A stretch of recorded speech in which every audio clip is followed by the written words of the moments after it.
Hey everybody, it's Chugga Conroy. Welcome back to more Pokemon Emerald. In the last episode, we got to the summit of Mount Chimney, the mouth of the volcano. And in this episode, we're going to be taking on the leader of Team Magma himself. Now, I know that I played this up very dramatically in the last episode, but I have to say, in the anime, this guy had probably the stupidest voice I have ever heard, and because I just like making fun of it so much, I'm going to be giving him that voice.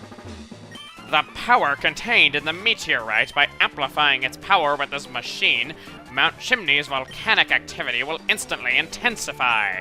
Its energy will grow deep inside the crater and... F you. Who are you? I'd heard Archie bemoaning a child who's been meddling in Team Aqua's affairs. It must be you he meant. So you're thinking of interfering with us, Team Magma. Now listen, long ago, living things use the land to live and grow. That is why land is all important. It is the cradle of all. That is why Team Magma is dedicated to the expansion of the landmass. It is for further advancement of humankind and Pokémon. And for that, we need the power of what sleeps within this mountain. Oh, there is no need for you to learn that much. But no matter, I'll teach you the consequences of meddling in our grand design. So, here we go. Boss fight against Maxie of Team Magma. I swear, he sounds like a Brooklyn version of Inspector Gadget. I don't know what they were thinking when they cast his voice. Anyway, he's gonna start off with a Mighty Anna who has the moves Bite and Sand Attack. Yes, really, that's it. If you're playing Ruby and Sapphire, he would have Tackle, Howl, Sand Attack, and Bite. And speaking of those movesets, I wanted to ask, some people have been complaining that I don't have like the movesets written on the side of the screen anymore. I kind of dumped that because I thought it was a pointless feature though, because I mean I'm saying it out loud, so it's kind of redundant for me to have it on the side of the screen as well, and I'm gonna hope for a poison here. So I want to know, what's the reason behind missing it though? Because, I mean, I say them out loud though, so I'm not really sure why it's important to also show it on the side of the screen. But, I don't know, it was just one of the few features that I just thought was kind of redundant, and I just kind of got rid of it. And should I switch to Moagami? Trying to think about it, Moagami's not really going to see much else action in this fight, and besides, it only has Bite and Sand Attack. Never saw that coming! Thought Tentacle would be able to hold down the fort a bit better than it did, though, but unfortunately, no, so we're just going to double kick it. And that's going to do it! So, on to his second Pokemon. Go down, Mighty Anna. There we go. I have to admit, that thing is pretty cool looking. His second Pokemon is Camerupt. Actually, this is his third Pokemon, but nonetheless, he's sending it out second. Camerupt is his strongest Pokemon at level 25 in all versions of this game. It is armed with the moves... Let me switch to Kappa, actually, because I think I could use Nature Power for Earthquake. I'm just going to try to see if I can beat it with that. It's going to have the moves Tackle, Focus Energy, Ember, and Magnitude. This thing...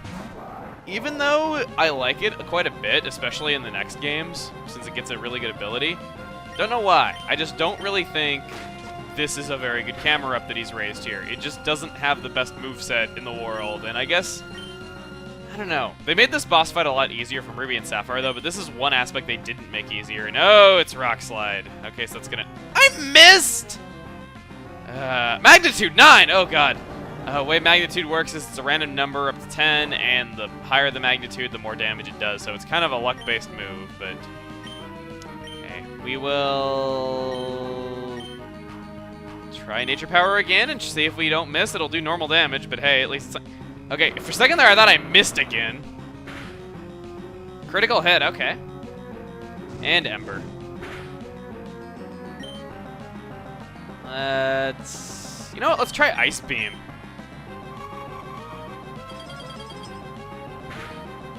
Ah, dang it. I was hopeful that Kappa would be able to take it out there. And critical hit! Dang it. Okay. So. Let's see. Camerupt's pretty weak. Should I be ballsy and try Altair? Nah. I'll go to a Cool Tent, I guess. Well, actually, no, that's not a good move, though, because it's part ground type.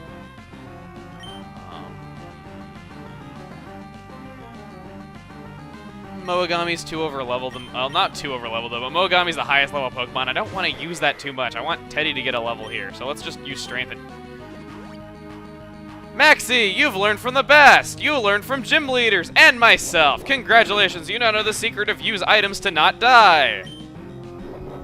Let's just use strength one more time and that should be enough. There we go. Okay, his strongest Pokemon went down, so level 26. And now he's gonna send out Zubat. If this was Ruby and Sapphire, this would be a Golbat instead. Yeah, that is how much easier they made this fight. Zubat has the moves Wing Attack and Supersonic. Golbat, on the other hand, if you're playing Ruby and Sapphire, has Supersonic, Astonish, Bite, and Wing Attack. I don't know why they thought the need to make this fight this much easier, because I never thought this fight was particularly difficult to start off. But anyway, I guess we'll just go with it. We'll see who's stronger, Altair or Zubat. Let's use Wing Attack. No, Wing Attack is Skill Wing. Let's try Peck, see what the damage calculation on that is. Peck seems to do a little bit more, actually, though. No surprise there, though. I just mainly have Steel Wing so that it can at least stand up to rock types. And I'm going to predict a heal here, so I'm going to use a Persian Berry because we have quite a few of those from a previous area. 6 of them, to be exact. As if you couldn't see that for yourself. And I'm surprised Slavinator doesn't have another hold item that I'm missing, though, because I swear, that's kind of been the thing in this LP, is that Slavinator is always holding an item. Like, I know that it has pickup for its ability, so you should check it for items, though, but I have never seen a Pokemon with pickup get items as often as Slavinator does. It gets them all the time. It's nuts. Should I go for Sing? I don't know. Sing's kind of inaccurate. I'm not really putting too much faith behind it, so. But yeah, it always has items, and like I'm always thinking like, you know, I should check it for items though, and then like I always notice in editing that it has had an item for like 2 episodes, and I just don't pick it up. Just because I don't really think about it much though, because I'm not used to pickup giving me that many freaking items, and that does it. Altair beat the boss of Team Magma. What? I, Maxie, was caught off guard? I'll give you $2,000 for winning. But none is sent to Mom. But enough, I will back off this time, but don't think that this is the last you've seen of Team Magma. F you, F you, F you! Even without the meteorite, if we obtain that orb, F you, F you, F you, F you. You know this is a kid's game, you shouldn't talk like that. And then Archie's like, Emil, thank you! With your help, we thwarted Team Magma's destructive plan! But you, whose side are you on? Ah, it doesn't matter. We will remain vigilant and keep up our pursuit of Team Magma. Emil, we shall meet again! Not quite as dumb as Maxie's voice, but hey, it's something. I was gonna deactivate the thing, and you call me on the cell phone? What are you doing? What is you doing? Pokemon Holy, I just won battle. Wingull was spectacular, I must say. You called me to say your Wingull was spectacular when I was checking the machine to see if I could shut it off. This machine could have caused a volcanic eruption that would have engulfed 2 neighboring cities. And you think it's more important to tell me that your Wingull won and was spectacular? Yeah, great. So, going down here now that we have the meteorite, there's an old woman here now. Secretly, she was Team Aqua in disguise. Lava cookies are about Chimney's local specialty. Try one, it's just $200. So, lava cookies here are actually very good deals. These will heal any and all status conditions. So, burn, freeze, paralyze, sleep, whatever it is. Lava Cookie will heal it.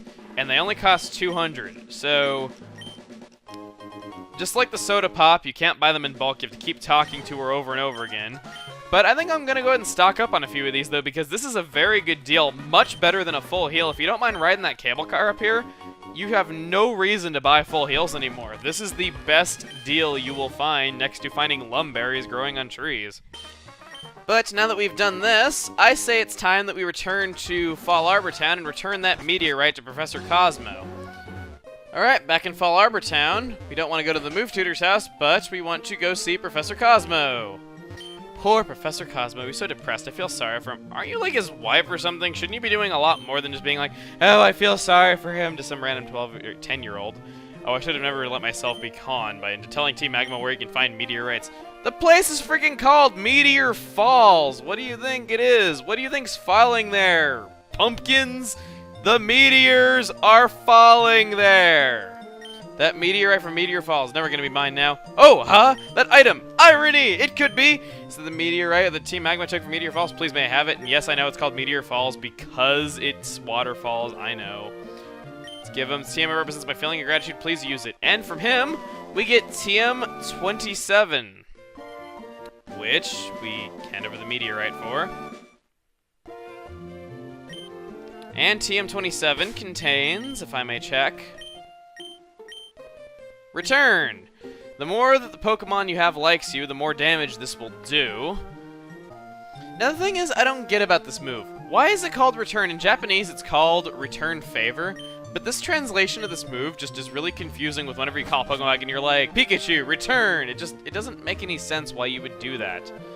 But if you're curious about the base power of Return, depending on how much the Pokemon likes you, it can be any number between 0 and 102. It is your current happiness of your Pokemon divided by 2.5 is how that works. So, it's kind of a weird move, and I guess it could be kind of useful on Vigoroth, because that would do more damage than Strength. But I don't have too much confidence that my happiness is all the way up. So I think I'm going to just hold off for now, and next time we go to Verdant Town, if my happiness is maxed out, then I'll teach it, though, because unlearning an HM move, we can't do that quite yet, and Strength is working out pretty well for us, so I'm just going to hang on to Strength for the time being. And when we can check to see if our happiness is maxed out, that is when I will teach Vigoroth Return. But with that, Altair has his first boss victory, ironically the first boss fight we even had him for.